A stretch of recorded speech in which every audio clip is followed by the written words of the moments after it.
All right, let's dive into a classic English legend, the story of the Wherwell Cockatrice. It's one of those dark fairy tales that starts in the most normal, everyday kind of place, with a single, simple mistake that's about to unleash absolute chaos. So, picture this, a quiet little English village. In it, there's this young hen, all fluffy feathers, and she has just laid her very first egg. She is so unbelievably proud, just parading around the farm, clucking and boasting to anyone who will listen, totally clueless that her happy little cheers are catching some very, very unwanted attention. And that attention is coming from right underneath the henhouse. Hiding in the dark, damp mud is Miss Croker, a massive, warty old toad.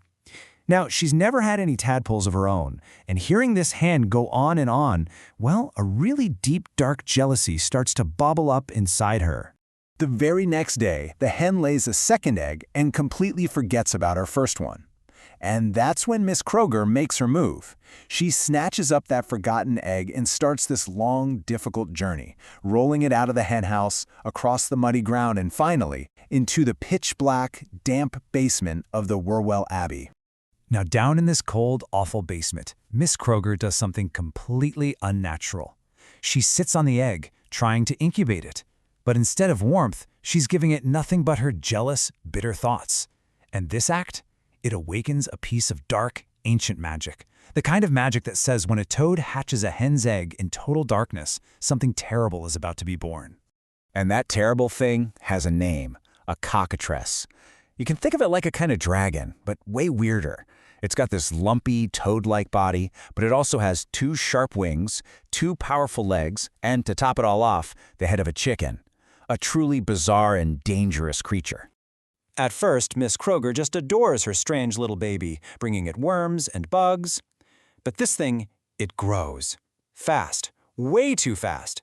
Soon, it's too big to even fit in the basement. And when she tells it that it has to stay, the creature does its first, truly monstrous thing. It swallows her whole, and then it crawls out into the daylight. The second that sunlight hits its skin, it lets out this piercing shriek. You see, being a creature of darkness, the light feels like fire. Now it's about the size of a dog, and it's just stumbling frantically through the village streets, desperate to find anywhere to hide from the sun.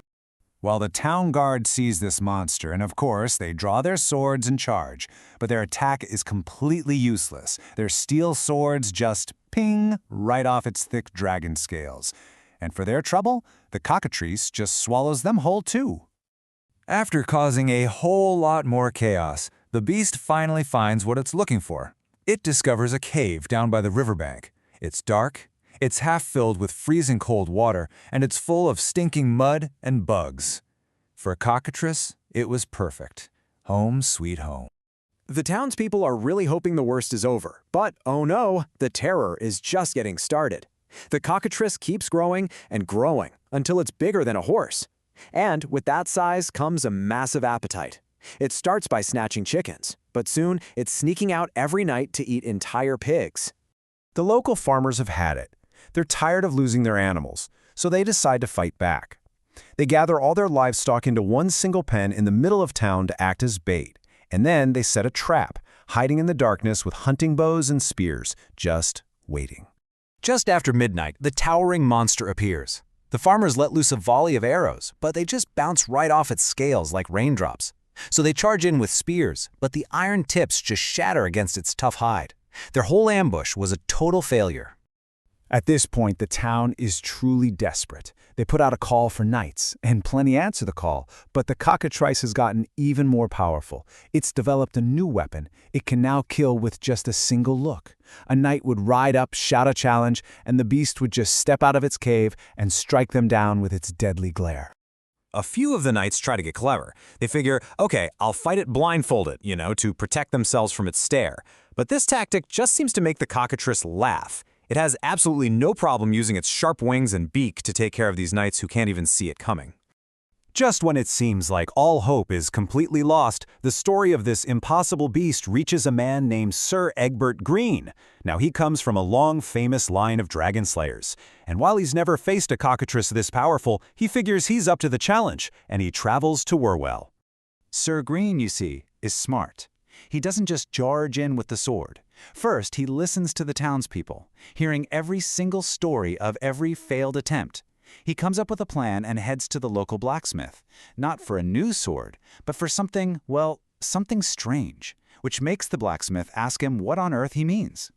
And his request is strange. He asks for a massive slab of steel, as big as a door and a half foot thick, and he wants it polished until it shines like a perfect mirror. It was a weapon unlike anything the blacksmith had ever been asked to make. After 3 days of hard work, the giant steel mirror is finally ready. Sir Green drags the unbelievably heavy plate all the way to the creature's cave. He props it up right at the entrance, and then he shouts a challenge, telling the Cockatrice to come out and face the strongest beast it has ever laid eyes on. The Cockatrice stomps out of its cave, ready for another easy kill, but it freezes. In the entrance of its den, it sees another Cockatrice, identical to itself. It is enraged by this intruder, and it attacks its own reflection. It throws itself at the mirror, scratching and clawing and biting, but every single attack just screeches off the thick steel. The Cockatrice is completely convinced it's fighting the toughest opponent of its life, and it gives it everything it's got. It slams its body against the steel, it bellows in fury, it attacks over and over and over. This one-sided battle rages on for the entire day and all through the night. Finally, the next morning, the creature's strength just gives out.